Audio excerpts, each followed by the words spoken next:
สบายดีพ่อแม่พี่น้องเลี้ยงหมูบลาดสายพันธุ์พื้นเมืองผสมหมูป่าพร้อมมีสายเลือดหมูป่าแทรกซ้อนอยู่นำอันนี้มัน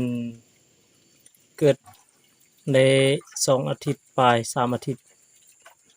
อยู่ง่ายกินง่ายมื้อนี้ก็ได้เอาอาหารเม็ดมาอ้อยให้มันกินหำเป็นการฝึกกินอาหารซั่นซะเพราะว่าช่วงนี้แม่มันก็บ่มีนมหลายฝึกให้มันกินอาหารเม็ดช่วยเฮ็ดให้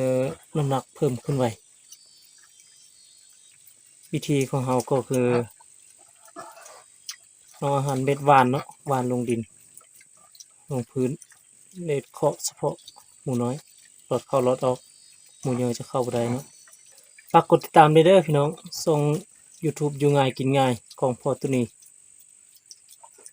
เลี้ยงหมูเป็นอาชีพเสริมเนาะแล้วก็ศึกษาหมูไปนำกันศึกษาวิธีการเลี้ยงท่านใดสหายใดที่เคยเลี้ยงผ่านมามีวิธีแนะนำเมนมาเลยเนาะเป็นการแลกเปลี่ยนบทเรียนนำกันนี่สำหรับแม่พันธุ์เนาะจ่อยแล้วบ่มีอาหารให้มันกินช่วงนี้มีต้มบอนต้มต้นกล้วยผสมบอนให้กินหำก็บ่มีช่วงนี้นะซอกซื้อหำก็บ่มีพออีกตนอยู่เลี้ยงหมูนี่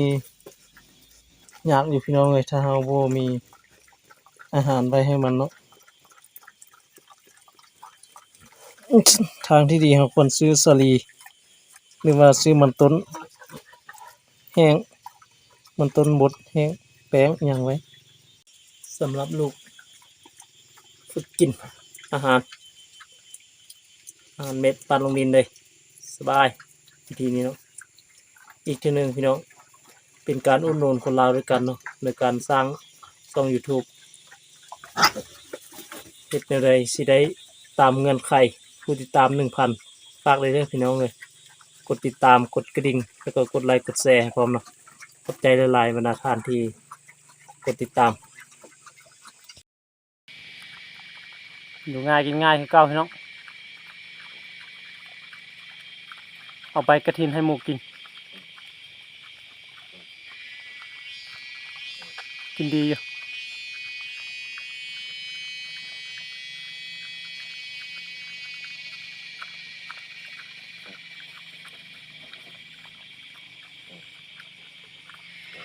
เลี้ยงหมูแบบอยู่ง่ายกินง่ายใบไม้ใบกระถินหญ้าโรซีใบขมทิ้งกินทุกอย่างหมูอยู่ง่ายกินง่ายยังมีความหวังอยู่เนาะหวังว่าจะได้ผู้ติดตามฮอต 1,000 คนฝากเลยเด้อพี่น้องคนลาวด้วยกันถือว่าเป็นการสนับสนุนคนลาว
นตกพี่น้องเอ้ยตัวนี้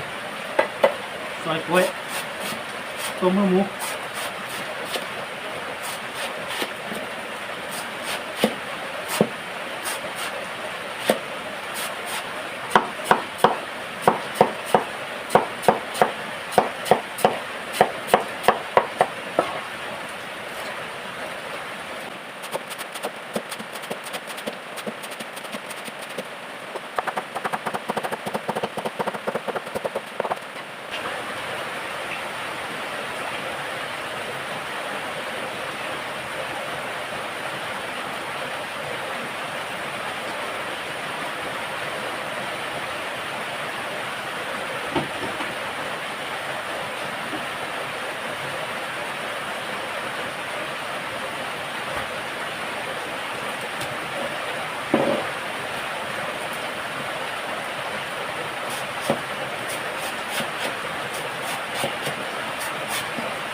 นี่หม้อข้าวหมูพี่น้อง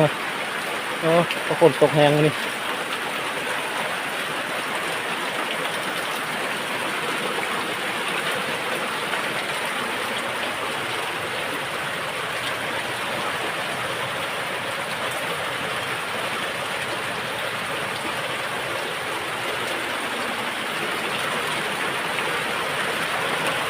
เสื้อฟุยเลยหม้อข้าวหมูเป็นบอล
สารเราเพิ่มรสชาติให้มันนัวเพิ่มโปรตีนให้หมูตัดแป๊บ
ใส่ข้าวสารไปเลยเนาะ2 ขวด